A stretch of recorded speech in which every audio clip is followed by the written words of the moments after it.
all businesses have to now digitize, and there have to be a new set of skills which have to be developed and hired. Right now, if you have outfits or the government coming in through organizations which could actually develop or provide programs to improve digital skills for textile workers, it would absolutely go down very well. And I think that people would even hire such services. So as far as the younger people coming into business today, coming into their work life today, I think this is a very exciting time. It's nothing to be despondent about. It is very exciting because it's a new way of doing business, a new way of progressing their careers, and but they just have to be very quick on their feet and think about tomorrow as opposed to yesterday. Because where we are today, even this is going to become pretty outdated in the next 5 years. Because what COVID has done has taken us forward 10 years in a period of 3 months. So all this is happening today was supposed to happen. I'm sure it would have happened, but it would have taken its time. It just happened much faster. Naheed, can we start by requesting you for a brief introduction to Kings Apparel for our audience? Sure. Kings Apparel Industries was set up more than 3 decades ago. We're based in Karachi, in Korangi. We have been the largest knitwear garment manufacturer in Pakistan for more than a decade continuously, but that was a while back. But we're still the largest in Karachi. We are a completely integrated setup. So right from knitting to embroidery, we are completely integrated. Thanks, Naheed, for the introduction. No Given problem. the devastating impact that the pandemic has had on businesses across the world, and businesses in Pakistan are no exception, how has this pandemic impacted the textiles industry in general, but specifically your business? I think that we have been fairly lucky. We haven't really been hit that hard, and that's entirely because of our customers and our relationships with our customers. At the end of the day, whatever we sell has to be sold to the consumers. So if the brands aren't able to sell, they aren't going to be able to buy. But obviously, brands have also adapted very fast to the e-commerce revolution. So I believe a lot of brands have also managed to survive well. And our large buyers are in that category. So although we did have a couple of cancellation of orders, overall the impact has not been that bad for us. And it was a period of, say, a few months, which was rather uncertain. But in terms of the numbers, the impact hasn't been that bad on us at all. Do you see other exporters suffering? And you've been lucky because of your relationships with large buyers, or by and large, the textile export industry has done quite well? I think that overall, Pakistan has obviously been struggling to keep up its exports in textiles because overall the margins have really shrunk. We haven't really upped our game, so to speak, technology-wise, etc. Only the very large players have somehow managed to innovate or improve their quality based on compliance requirements, etc. So the small players have been absolutely wiped out. There's no room for them anymore. So it's only the scale players and the integrated manufacturers who have survived. So this has been a ongoing trend in Pakistan. And obviously, when there is a certain situation which is there's uncertainty and there is a sort of falling apart of some relationships or certain markets fall apart, then manufacturers are obviously hit.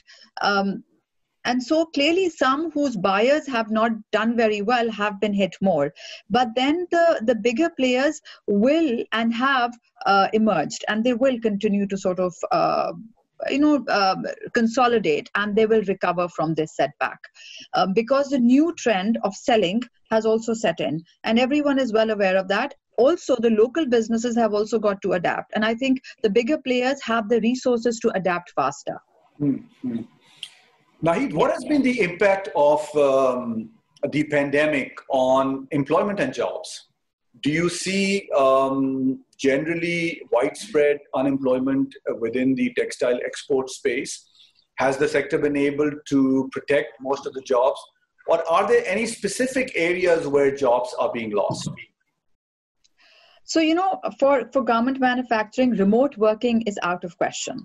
The scale, our compliance, our sort of the method of production, etc., and the numbers and the nature of the business means that you have to work in the factory. So working from home is out of question. So obviously the environment has had to adapt, and we've had to make changes internally. But that's relatively not a very difficult thing. Obviously, there have been manufacturers who have either laid off people or they have cut their salaries. But we have done neither, and so we are okay so far. We've done fine. There's one thing that is clearly happening is that there are no more hires, no new hires. So at one point, if the new hires were in the pipeline, that's clearly now come to a standstill. So whether you are laying off people or you are reducing their the salary outlay, could be, but you're certainly not hiring more people. So if you talk about the entire sector in general, what is clearly the case is that you will not see this sector hiring more people for some time to come. Mm-hmm. And what does the business outlook look like for the next 12 to 18 months? Talking specifically about Kings Apparel, were there any growth plans that were put in place that had to be halted or modified given the current pandemic? Right. So orders are coming in. And I would say, very roughly speaking, if we were to just tell you how this affected us and how much our business fell, I don't know, maybe 15%, 20% would be a very rough sort of figure to go by, that was the impact. So I think that recovery we will make fairly soon, and we're already on the way to doing that, and orders have started coming in and things are looking the way they were, or they will very well be back to that level at which they were before the pandemic. Growth wise, I think that we, as I said earlier, we haven't really chalked out aggressive growth plans. So for us, growth would be to diversify, meaning going into wovens or going into denim or going into, say, a further backward integration, which is spinning, etc.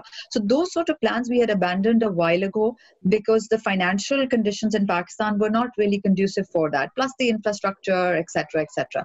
That wasn't really encouraging growth. So we were growing organically within our setup and increasing our production capacity. So that is obviously again then subject to the number of orders and what is the volume of business that we are projecting. If the volume of business comes back to what it was and as it was before, I think we should be back to our normal levels. But we don't anticipate major growth for the next year or 2 years unless situation really changes drastically. For us right now, it's going back to where we were and maintaining that and growing steadily, not aggressively. Naheed, some of the factors that you described about sustainable businesses of the future, you talked about efficiency, you talked about scale, you talked about integration.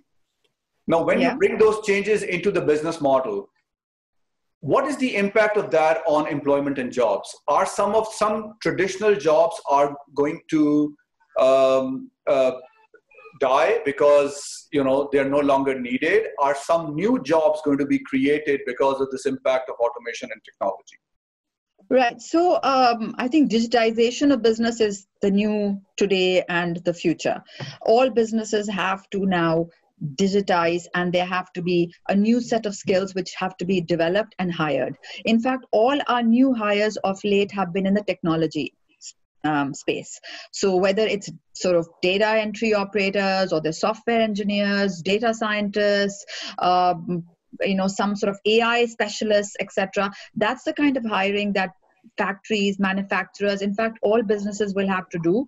And I think that's a skill set that you would find lacking in Pakistan. And there has to be a pretty concerted effort to develop that so that businesses can digitize more effectively. Because unless we do that, we will not be able to compete. And for us, it's the margins are so small that and the skill set that we require now has to be in alignment with delivery of what the new business is all about. And the new business is all about super efficiency and selling and in fact transacting using digitized platforms. So producing those using those platforms. So the new skill set that is required is all about digital skills. And advanced digital skills. So that's the kind of hiring that businesses would have to do and are currently doing. And I can say that they are also struggling because these skills are lacking. We haven't really developed these skills in Pakistan. Naheed, let me talk a little bit about the current workforce, given the impact that the pandemic has had on the businesses. Of course, the revenues and the profitability has shrunk, and so have the training budgets. Yeah. The other challenge that the pandemic has posed is on-site trainings. You cannot do on-site trainings in the current environment. So how is your organization meeting the learning and development needs of your current workforce? And has online learning going to become a more permanent feature of your learning and development strategy? So obviously those kind of seminars and those sort of training workshops have come to a standstill. And I think that is something that you see across the board. Yeah. In our business, it's not really possible at this point we haven't really started imparting all these sort of skills online because of the sheer nature of what we do, the core of what we do. Mm-hmm. However, at the management level, at the administrative level, at the supervisory level, etc., these are skills that we can impart much more easily, and that's work in progress. But for now, obviously, it hasn't been something that we have paid all our attention to because it's been a case of sort of battling, getting through this period, and then also strategizing for what we should be doing tomorrow. Mm-hmm. Mm-hmm. Naheed, the pandemic has also necessitated the need for businesses to innovate and innovate really fast to ensure mm-hmm. business continuity. Are there any 2 or 3 innovations that you had to make in your business in order to respond to the pandemic, but are now going to become a permanent part of your business and operating model? Obviously, when you talk about process innovation, there has been an innovation in the processes, meaning how we are actually now operating, but that's a response to the current situation. Now, some of this may be retained, but some of this may also gradually be phased out because as this whole emphasis on so safe distance, etc., is reduced. So process innovation obviously has been a case for all our type of businesses, which are manufacturing businesses, that how are we now proceeding to actually manufacture and develop. That's for one. So that's obviously taken place. I am not sure whether that will all remain as is now or it will be gradually phased out because it does reduce productivity currently. Mm-hmm. But that's the kind of current working environment that we are all abiding by. Mm-hmm. In terms of other types of innovation, as I said, we are all very fast, we're on that learning curve of more digital induction of management, of AI tools. Your enterprise management systems and all of these have been around for many, many decades now. But on top of that, there are lots of other AI tools which are, from cutting tools to measurement to optimization, etc. Even robotic technology, all of this has been around now for a while, but more and more factories are now going to be forced to adapt these, because the margins, as they shrink, and the requirements of the buyers, they are becoming more and more stringent and more particular and more specific. So you need to have a much more scientific production methodology in place. So from the process to the actual production methodology, I think both are adapting. The production methodology wise, we are absolutely going to continue on that trend, and perhaps even bring in more sophisticated methodologies. The process type methodologies which are currently in place may or may not retain the shape and form that they exist in today. Mm-hmm. Naheed, you also mentioned the serious dearth of new age skills needed for the textile industry. And are there any actions you think that can be taken at the industry level, which can help to create that skill set? So as and when the businesses start to come back in full swing, that talent pool is available to the industry to use. Well, I think that these sort of trainings and a sort of a forum or a body, a collective, which can actually hone into the requirements and then dedicate some skills, some monies into trainings and into the sort of the development of this skill set would be very welcome. But for industries and for manufacturers, each one to do that on their own, it's a very expensive proposition. I mean, I remember many, many years ago, we had this company which had come in. I think it was based out of India or Sri Lanka. I mean, they had some Sri Lankan partners as well, and they were focused on developing, I'm talking about 2 decades ago. And they had this whole sort of scheme for improving productivity and the sort of and honing into the expertise of women in the manufacturing industry, and how that could improve the sort of efficiency and production margins in factories. And that has done very well in countries where there's much greater emphasis on value added. So, for example, Sri Lanka has a really good emphasis on that, and they do very highly skilled value addition to their garments and to their products. I mean, India does too, but our value addition has not really been as at par compared to the other players in the region. So these people were talking about how they can actually have the women workers become a greater part of value addition programs.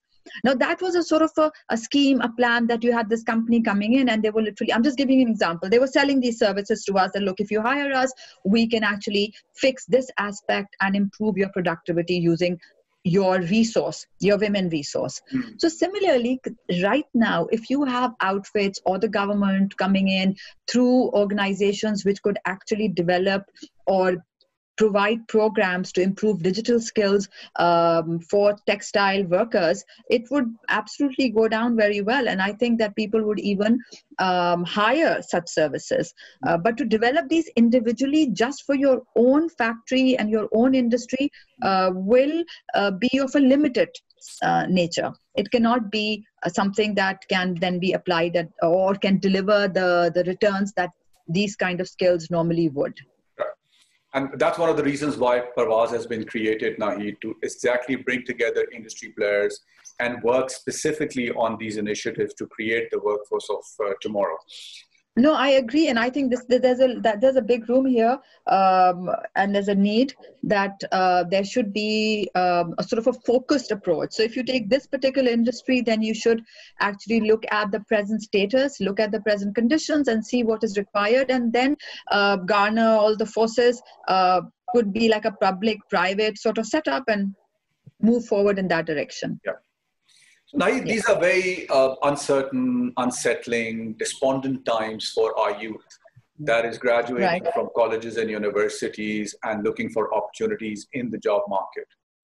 Yeah. What is the one positive message that you can give them that helps them to restore their confidence, their hopes, and navigate out of this difficult situation? So you know what, I would say to them at the very outset that I wish I was them, because if I was 30 years younger than what I am today and what they are now, I would be walking into a world which is new and full of incredibly new opportunities, and also you would be right at the beginning of that. So you would have so much more energy to adapt and to learn the new skills. Where, you know, where we are today, we have to adapt. Where they are today, they learn new skills. So for them, it's a whole new sort of business, a new way of doing things. And I mean, look at the number of companies which have done exceedingly well in this sort of era. Like whereas some companies have obviously gone under, but there are countless companies which are all technology based, a lot of them, or those companies which have managed to figure out new ways of doing business are doing better than before. So as far as the younger people coming into business today, coming into their work life today, I think this is a very exciting time. It's nothing to be despondent about. It is very exciting because it's a new way of doing business, a new way of progressing their careers, and but they just have to be very quick on their feet and think about tomorrow as opposed to yesterday. Because where we are today, even this is going to become pretty outdated in the next 5 years. Because what COVID has done has taken us forward 10 years in a period of 3 months. So all this is happening today was supposed to happen. I'm sure it would have happened, but it would have taken its time. It just happened much faster. Thank you so much, Naheed, for taking the time and talking to us. It's been a real pleasure. A pleasure.